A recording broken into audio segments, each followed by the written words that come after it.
ஜாதக விஷயத்துல இசை மேல எந்த தப்பும் இல்லைன்னு தெரிஞ்சும் என்னால அம்மா கிட்ட பேசவே முடியலையே.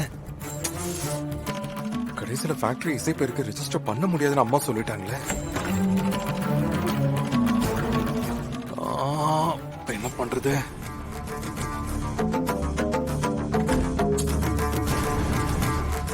விஷால், நீ என்ன பண்ற? எனக்கு தான் இந்த ஃபேக்டரி வேண்டாம்னு உன்கிட்ட ஆல்ரெடி சொன்னேன்ல. அப்புறமும் ஏன் அத்தை கிட்ட விடாம ஆர்கியூ பண்ற? இசை, அம்மா பேசினது சரியா இருந்தா நான் அமைதியா இருந்திருப்பேன். அவங்க பேசினது தப்பு, ரொம்ப ரொம்ப தப்பு. இந்த சொத்து உன் பேர்ல இருக்கிறதா நியாயமே. நியாயமா? எது நியாயம் விஷால்? நம்ம டிவோர்ஸ் முடிவுக்கு வந்துட்டா நானே இந்த வீட்ல இருக்க போறதில்ல. வர்ஷன் இந்த வீட்டுக்கு வந்த உடனே நான் இங்க இருந்து போயிட போறேன். அப்படி இருக்கும்போது இந்த சொத்து என் பேர்ல இருக்கிறது மட்டும் எப்படி நியாயமா இருக்கும்? நீ பதட்டத்துல எனக்கு நல்லது பண்றதா நினைச்சு அங்க அத்தைய ரொம்ப ஹர்ட் பண்ணிட்ட. அப்படி பண்ணாத, அத்தை பாவம். நான் ஒன்னும் அம்மாவை ஹர்ட் பண்ணணும்னு இப்படி பேசல. ஸ்ரீஜாவுக்கு இந்த சொத்து போகுதேங்கிற கோவத்துல தான் அப்படி பேசினேன். கோவப்பட்டா எல்லாம் சரியாயிடாது விஷால். ஸ்ரீஜா பேருக்கு இந்த சொத்து போக கூடாதுன்னா அதுக்கு என்ன பண்ணணும் அத யோசி.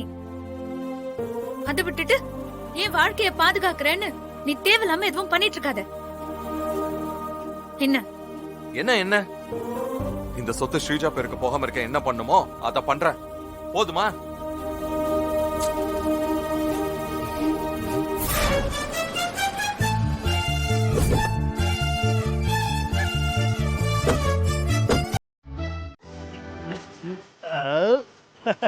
Hello sir. யார் நீங்க? என்னடா ஆரம்பமே சரியில்லை. சார் நான் யாருன்னு தெரியலையா? இல்ல, நீங்க யாருன்னு தெரியல. என்ன தெரியலையா? எங்க ஊருக்கு வந்து இவ்வளவு பெரிய கம்பெனியை ரன் பண்ணிக்கிட்டு இருக்கீங்க, என்ன தெரியலன்னு சொன்னா எப்படி சார்? நான் ஒரு பிசினஸ் மேக்னட். என் பேர் பூர்வ கோட்டீஸ். சின்ன குழந்தைங்களுக்கு கூட தெரியும். மன்னிக்கணும், எனக்கு உங்களுக்கு தெரியல. என்ன விஷயமா வந்திருக்கீங்கன்னு தெரிஞ்சுக்கலாமா? அதாகப்பட்டது, நீங்க ஃபேக்டரியை விற்க போறதா எங்க அசோசியேஷன்ல பேச்சு வந்தது. சரி, அப்படியே உங்க கம்பெனியை பார்த்துட்டு போலான்னு வந்தேன் சார். நீங்க ரொம்ப லக்கி சார். நீங்க என்ன சொல்றீங்கன்னே புரியல. எனக்கு உங்க கம்பெனி ரொம்ப பிடிச்சிருக்கு. நானே இந்த கம்பெனியை வாங்கலாம்னு முடிவு பண்ணிட்டேன். மன்னிக்கணும் சார், ஏற்கனவே இந்த கம்பெனியை டீல் பேசி முடிச்சாச்சு. நாளைக்கு ரெஜிஸ்ட்ரேஷன் இருக்கு. சார் நாளைக்கு தானே ரெஜிஸ்ட்ரேஷன்? பரவாயில்ல சார், எனக்கு இந்த கம்பெனி வேணும். அவங்க எவ்வளோ டீல் பேசினாங்களோ கூடுதலாக அதை விட 2 கோடி எக்ஸ்ட்ரா தரேன். நீங்கள் இந்த கம்பெனி எனக்கு கொடுத்துருங்க. மன்னிக்கணும் தம்பி, நான் சுபத்ரா குரூப் ஆஃப் கம்பெனிஸுக்கு ஃபேக்டரி கொடுக்கறதா சொல்லிட்டேன். என்னால் வாக்கு தவற முடியாது. ஐயோ, என்ன சார் வாக்கு நாக்குன்னுட்டு இந்த காலத்தில் போய். சார் வர்ற மகாலட்சுமி ஏன் வேணான்றீங்க? தப்பா எடுத்துக்காதீங்க தம்பி, இந்த கம்பெனியை நான் காசுக்காக விற்கல. இதை என்னால் பார்த்துக்க முடியலை. அதனால் என்னை விட நல்லா பார்த்துக்க தெரிஞ்ச ஒரு பிஸ்னஸ்மேன் கையில் ஒப்படைக்கணும். ஸோ இதை பற்றி மேற்கொண்டு பேசி டைமை வேஸ்ட் பண்ணாதீங்க. சார் ஒரு டீலை இப்படியா கட் அண்ட் ரைட்டாக பேசுவீங்க? நீங்கள் கிளம்பலாம், எனக்கு கொஞ்சம் வேலை இருக்கு.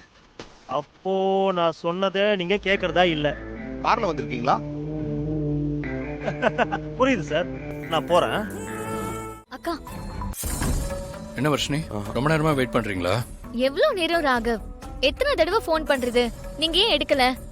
இல்ல, நான் கார் டிரைவ் பண்ணிட்டு இருந்தேன், அதனால தான் எடுக்க முடியல. சரி, நீங்க தான் கார் டிரைவ் பண்ணிட்டு இருந்தீங்க. விஷாலாவது போன் எடுத்திருக்கலாம்ல.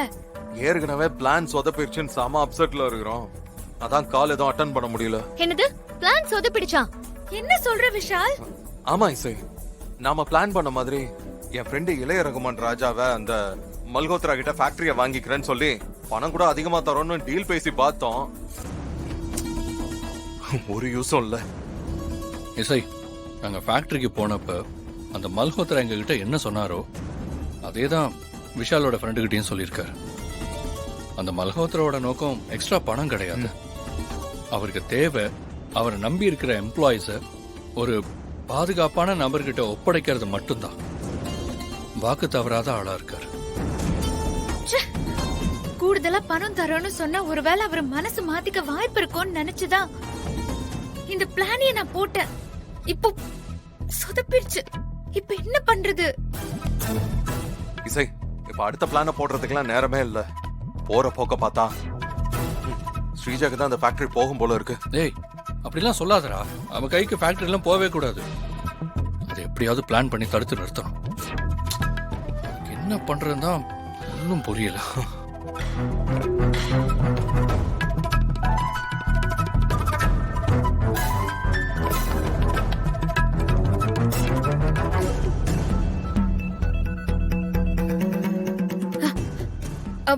விஷால், நான் உன்கிட்ட ஒண்ணு காட்டணும்.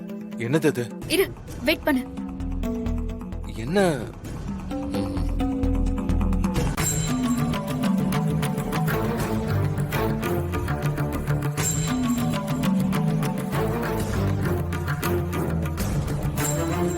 என்ன பண்றதுனே ஒன்னும் புரியல ராகவ். விஷால், இது கொஞ்சம் பாரு. என்னது இது? இது முதல்ல பாரு.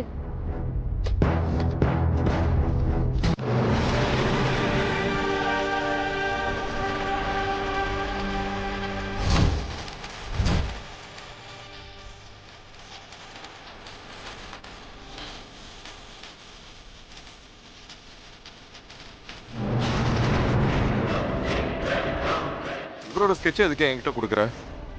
இது ஸ்ரீஜாவோட அப்பா வச்சு. டேய் விஷால், இவரு மியூசிக் டைரக்டர் விஜய் ராகவன்டா. இவரு ஸ்ரீஜாவோட அப்பாவா? என்னடா சொல்ற? ஆமாடா ராகவ், மியூசிக் டைரக்டர் விஜய் ராகவன் தான் ஸ்ரீஜாவோட அப்பா. டேய் என்னடா சொல்ற? என்னால நம்பவே முடியல. உனக்கு கன்ஃபார்மா தெரியுமா? ராகவ், நாங்க லவ் பண்ணிட்டு இருந்த சமயம் ஒரு தடவை நான் அவ வீட்டுக்கு கூட்டு போனா, அவ அப்பாவை எனக்கு அங்கதான் இன்ட்ரோடியூஸ் பண்ணி